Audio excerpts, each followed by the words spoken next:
Bonjour à tous et bienvenue dans la Brève sportive. Pour sa première sélection, Martial Godo s'illustre avec un but et une passe décisive lors du large succès de la Côte d'Ivoire face à la Corée du Sud, 4-0. Une entrée en matière remarquable à l'approche du mondial. Aligné d'entrée sur le flanc gauche de l'attaque aux côtés de Evan Guesson et Simon Adingra, Martial Godo n'a pas tardé à se mettre en évidence. À la 35e minute, il délivre une passe décisive précise pour l'ouverture du score signé Evan Guesson. En seconde période, l'Alsacien inscrit le troisième but des éléphants. En seulement 64 minutes sur la pelouse du MK Stadium de Milton Keynes, Martial Godo affiche des chiffres révélateurs de son impact. Selon les données, il a réalisé un tir cadré pour un but, 3 dribbles réussis sur 4 tentés, une passe décisive et 11 passes réussies dans le camp adverse.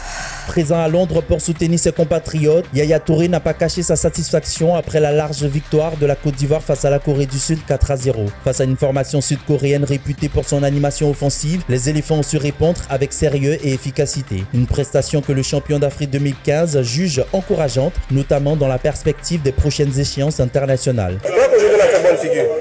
4-0, je pense que c'est donné, c'est le respect, c'est le champion d'Afrique d'abord. Et puis je crois que dans l'ensemble, ça n'a pas été un mauvais match, c'était un très très bon match. Pour la légende ivoirienne, cette victoire est donc de bon augure. La Côte d'Ivoire semble être sur la bonne voie.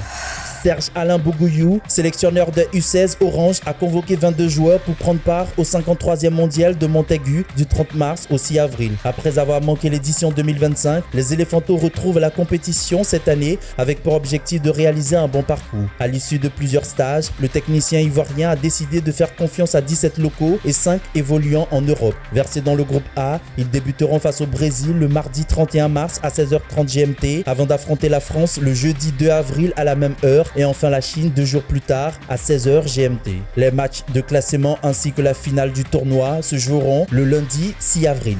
Changement à la tête de l'administration de la Confédération africaine de football. Véron Mosengo Amba a officiellement quitté ses fonctions de secrétaire général à l'issue de la réunion du comité exécutif tenue ce 29 mars. Après 5 années passées à ce poste stratégique, le dirigeant suisse-congolais cède ainsi sa place dans un contexte marqué par des tensions internes. Pour assurer la continuité, la CAF a désigné le Nigérien Samson Adamou, jusque-là directeur des compétitions, comme secrétaire général intérimaire. Une transition rapide qui vise à stabiliser le fonctionnement de l'instance en attendant une nouvelle nomination définitive.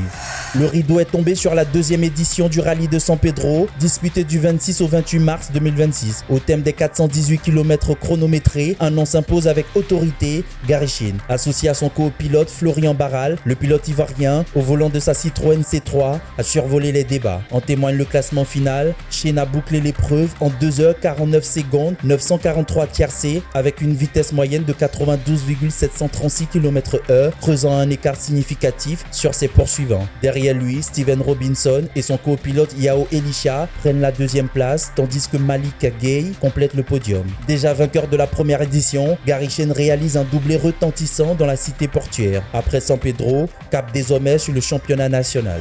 Clap de fin pour la deuxième édition de l'Open International de Côte d'Ivoire, disputé du 26 au 28 mars au Palais des Sports de Treichville. Pendant 3 jours, la Côte d'Ivoire a été le centre du tennis de table africain et international avec la participation de 11 pays et près de 200 pongistes venus concourir. Si la compétition a été dominée par le Nigeria, vainqueur de 3 catégories, notamment les catégories hommes et dames ainsi que la catégorie mixte, les Ivoiriens ont tout de même sauvé l'honneur grâce à Kouadio Aimé, vainqueur chez les vétérans.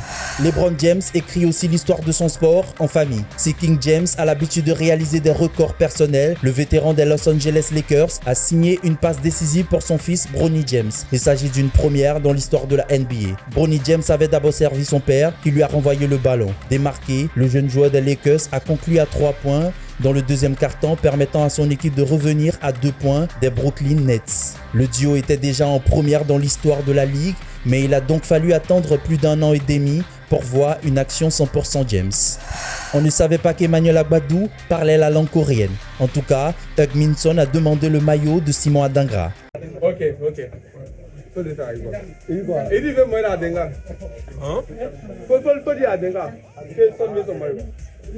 La flèche. Parce que qui veut le maillot qui? Sondi. Et Pétia Adenga. Il a fait. Il veut son maillot. Déjà il a appelé. Il a venu son maillot. Simon. Non, là, il attend. Tu as entendu? Non, il est son maillot. Ah, très bien. Il est dans ma tête. Comme les éléphants, démarrer la semaine en force.